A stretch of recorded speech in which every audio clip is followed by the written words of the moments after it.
Olá, pessoal. Vamos falar agora sobre planejamento, né?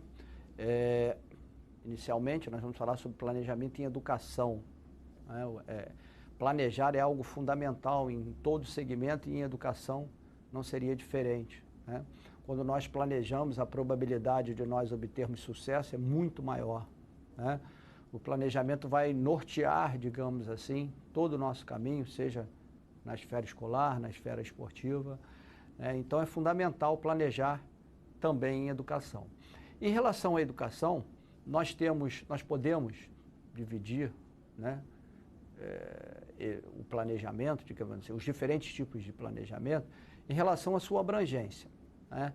Nós temos um planejamento mais abrangente, um planejamento que nós podemos chamar de planejamento educacional, né?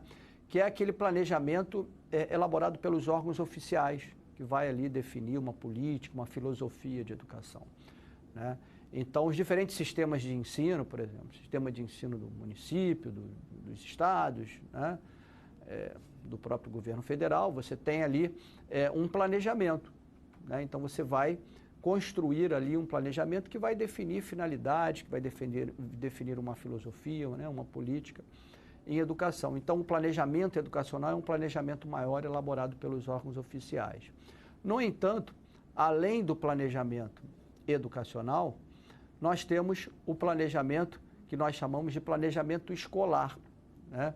É óbvio que o planejamento escolar, ele é alicerçado, digamos assim, no planejamento educacional. Então, se eu tenho ali uma escola que pertence a um determinado sistema municipal de ensino, aquela escola vai estar alicerçado, o planejamento daquela escola vai estar alicerçado no planejamento educacional ali daquele município, né? Só que a escola ela não vai seguir à risca, né, aquilo que está no planejamento educacional elaborado pelos órgãos oficiais. Ela vai pegar esse planejamento e vai adequar à sua realidade, vai colocar coisas, né, pertinentes à sua realidade. Inclusive esse planejamento escolar, que hoje em dia também é chamado de planejamento curricular, ou muitos chamam também de projeto político-pedagógico, ele é um planejamento que tem também como característica ser um planejamento participativo, ou seja, todos que compõem ali o universo escolar vão fazer parte desse planejamento, precisam fazer parte desse planejamento, né? Então o planejamento ele precisa ser construído por todos, né?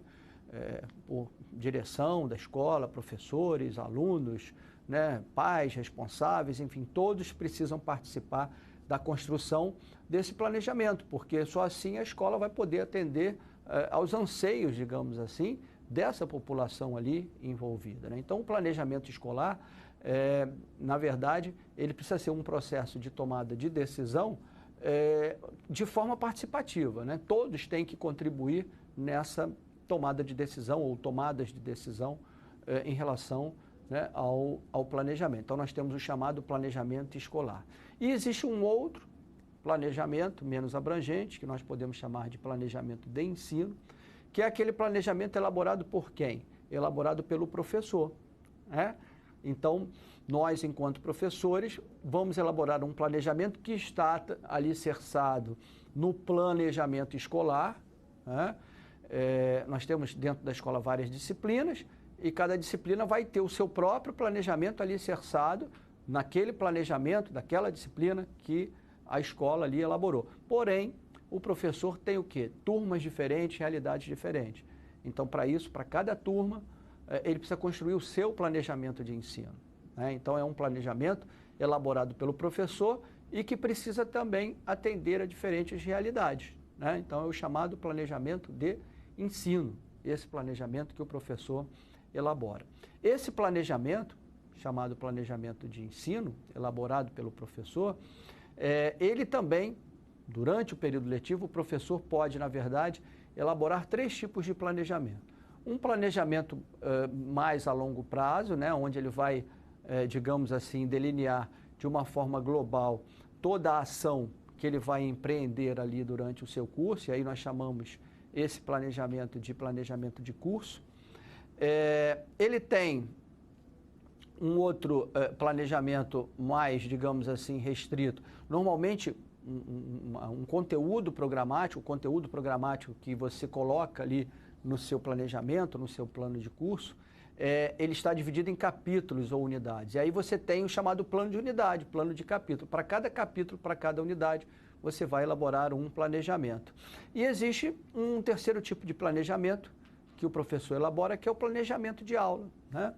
Aliás, planejamento, né, é um processo de construção. Depois que o planejamento ele é construído, nós temos um plano, né? Então, nós podemos dizer, assim, na verdade, que o plano é o produto final do planejamento, né?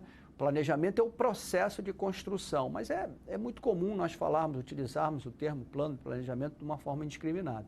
Mas, na verdade, quando eu falo planejamento, é o processo de construção. Depois que eu termino a construção desse planejamento, eu tenho o quê? O produto final, ou seja, eu tenho um plano, né? Então, o professor, durante o período letivo, ele pode elaborar um plano onde ele vai ali delinear globalmente toda a ação que ele vai empreender durante aquele ano letivo, então chamado plano de curso. Além do plano de curso, você tem capítulos, unidades, e para cada capítulo, para cada unidade, você vai ter um plano próprio, chamado plano, né, de capítulo ou plano de unidade, e para cada aula, né, você vai ter um planejamento, um plano, né, que nós chamamos de plano de aula. Então, o professor, ele constrói um plano de aula, plano de unidade e plano de curso. Então, são os chamados planejamentos de o quê? De ensino. Então, nós temos, de uma maneira geral, na educação, 3 tipos de planejamento. O planejamento de ensino, elaborado pelo professor, podendo ser de curso, de unidade ou de aula. O planejamento escolar ou curricular, né, elaborado pela escola e que deve ser, né, participativo. E o planejamento educacional, aquele planejamento elaborado pelos órgãos oficiais que define ali uma filosofia, né, uma política de educação daquele município, daquele estado ou até mesmo na esfera estadual. Bom, é isso aí, pessoal. Muito obrigado e até a próxima.